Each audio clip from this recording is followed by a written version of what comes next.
Les IPO, les introductions en bourse sont à l'arrêt, c'est ce qu'on a tous d'ailleurs observé évidemment depuis le début de l'année, mais c'est corroboré, c'est ce qui ressort de l'étude EY sur les IPO publiée hier depuis le début de l'année. Donc bonjour Eric. Salut David. Eric Lewin, rédacteur en chef des publications Zagora. Les chiffres, on les a tous maintenant. Chiffre EY, 321 sociétés ont fait leur premier pas en bourse au premier trimestre. On est dans le monde, c'est une baisse de quasiment 40%, 37%. On peut dire comme que c'est un gros coup de frein là. Ouais, enfin attendez, faut encore une fois relativiser tout ça. 2021 a été quand même une année record. Il y a eu 333 par exemple IPO en Europe. Ça faisait 80 milliards contre 131 en 2020, ça faisait 24 milliards. Donc c'est vrai que c'est un coup de frein. C'est vrai qu'on a levé que 54 milliards contre 82 milliards sur le trimestre précédent.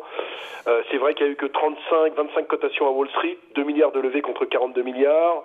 C'est vrai, sauf qu'on est quand même dans un climat qui est assez épouvantable, aussi bien sur le plan géopolitique avec ce qu'on connaît en Ukraine que sur le plan inflationniste où on a tous les jours des chiffres qui montrent que l'inflation est là et bien là et bien là. Et donc comment voulez-vous que dans ces conditions les investisseurs se jettent sur les actions, étant donné que déjà ils doivent sécuriser les lignes existantes,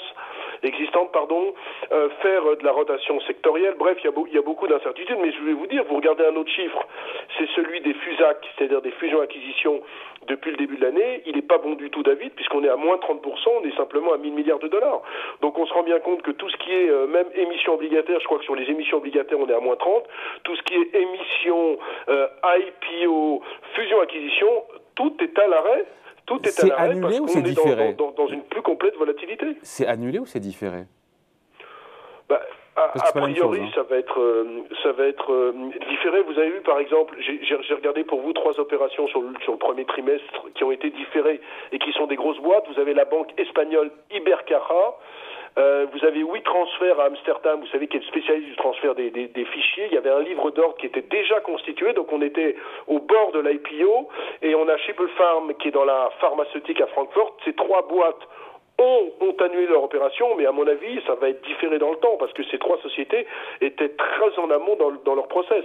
Donc moi, ce que j'ai envie de dire, c'est que pour l'instant, c'est vrai qu'il y a un espèce de coup de frein, mais les IPO vont toujours nourrir la tendance. On a connu ça par le passé, on avait eu ça pendant la crise du subprime, on avait connu ça pendant la guerre du Golfe en 90. Bref, il y a des périodes où il se passe pas grand-chose sur le marché du primaire. Pareil en France, Eric? Écoutez, en France, moi j'ai regardé, en fait il y a eu 4 petites IPO depuis le début de l'année sur le marché français.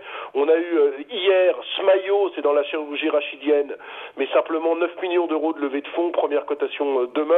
On a eu Univers, c'était première cotation de 1er mars, vous savez, c'est le concurrent de Trigano dans les camping-cars. Il y avait une levée de fonds de 13,8 millions, ça se passe plutôt pas mal, le titre est flat. On avait eu un petit peu avant Aelis Pharma, c'est une biotech, levée de fonds de 25 millions d'euros. Ça vaut 13,60, IPO à 14,02, donc il y a une petite baisse. Et on avait eu Hafner Energy, vous savez, c'est l'énergie renouvelable. C'est de la production d'hydrogène vert à partir de la biomasse par thermolyse, une IPO à 8, ça vaut 8,70.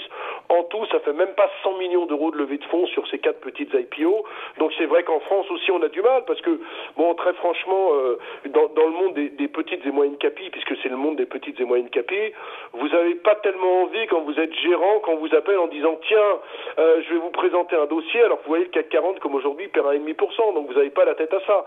Donc c'est vrai qu'en ce moment, on est plutôt dans une logique d'attendre. Alors moi je crois que c'est pas du tout la mort des introductions en bourse, faut pas non plus dénirer, mais c'est vrai qu'on peut avoir une période encore de 1 ou 2 mois compliquée, parce que même si le VIX, j'insiste là-dessus, vous savez les investisseurs parfois pour investir en bourse et pour investir dans les IPO, regardent les indices de volatilité. C'est vrai que le VIX, on a été à 36-37 il y a 3 semaines, on est revenu en dessous de 20. C'est vrai que le VSTOXX, qui est l'indice de la volatilité en Europe, était à 47, il est revenu à 26, donc c'est vrai que ça se calme, mais comme les marchés sont pas géniaux non plus, eh bien on a le sentiment qu'il faudra attendre un peu plus avant d'avoir de nouvelles introductions en bourse. Mais... Eric, les conditions de marché sont quand même un peu meilleures aujourd'hui, on est à 6600 points et quelques sur CAC 40, c'est pas dramatique. Est-ce que, encore une fois, moins de volatilité, un VIX qui est passé sous 20%, les conditions ne sont pas meilleures encore une fois? On a entendu Volkswagen et Sanofi qui ont annoncé il y a quelques jours vouloir coter leurs filiales respectives, à la fois EuroAPI pour Sanofi dans les médicaments, dans les principes actifs, et Porsche pour Volkswagen. Est-ce que voilà, maintenant que les bourses sont revenues à leur niveau après-guerre, est-ce que c'est pas pour bientôt là les retours des IPO? Ouais, mais on est quand même si vous voulez, on est quand même en période de guerre.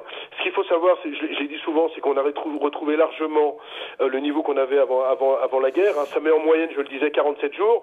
Par contre, dans le monde des IPO, on met environ 100 jours avant que le marché revienne à un niveau convenable. C'est-à-dire que si on part d'une guerre qui a commencé le 24 février, si je ne me trompe pas, entre l'Ukraine et la Russie, ça veut dire que c'est à partir de mi-mai, voire le 20 mai, que les IPO vont revenir. Il y a une période de latence qui est beaucoup plus importante. Grosso modo, sur les marchés, c'est très facile. Bon, vous sentez que ça va mieux, vous achetez des actions.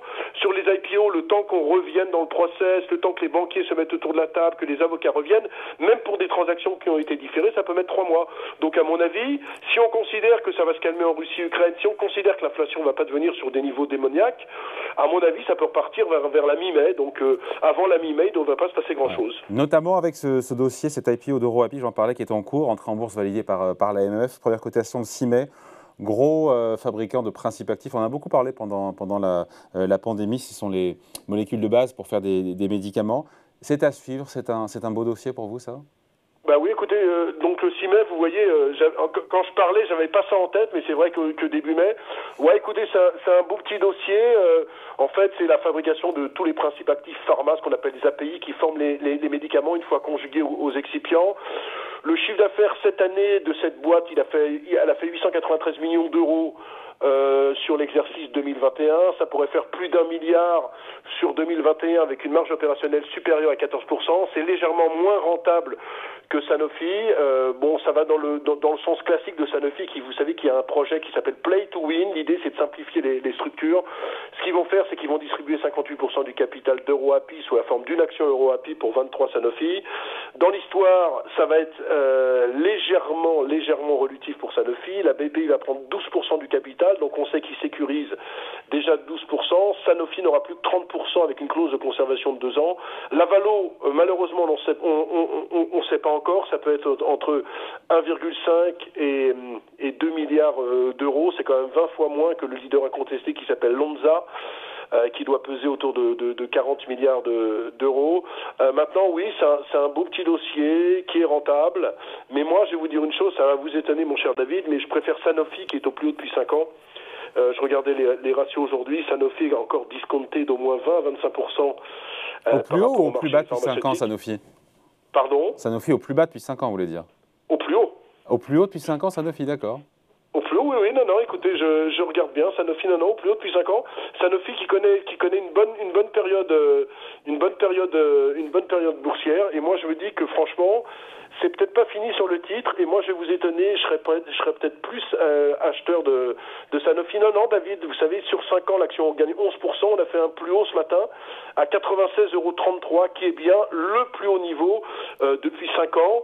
Sur 10 ans, le plus haut, c'est 101,10 €. Moi, j'ai vraiment le sentiment que le titre n'est pas très cher, encore Sanofi, et je préfère acheter du Sanofi à l'EuroAPI, parce que moi, vous savez, les IPO, je vais pas être sympa pour tous les gens qui font des IPO, mais moi, j'ai beaucoup de mal. Il y a souvent, alors il y a quelques contre-exemples célèbres, mais il y a souvent des débuts difficiles pour ce genre de dossier, même si dans le cas d'EuroAPI, on arrive quand même avec une boîte qui fait plus d'1 milliard de chiffre d'affaires avec une rentabilité de 15%. Donc, beau dossier sur EuroAPI, mais encore une fois, moi, je préfère plutôt Sanofi.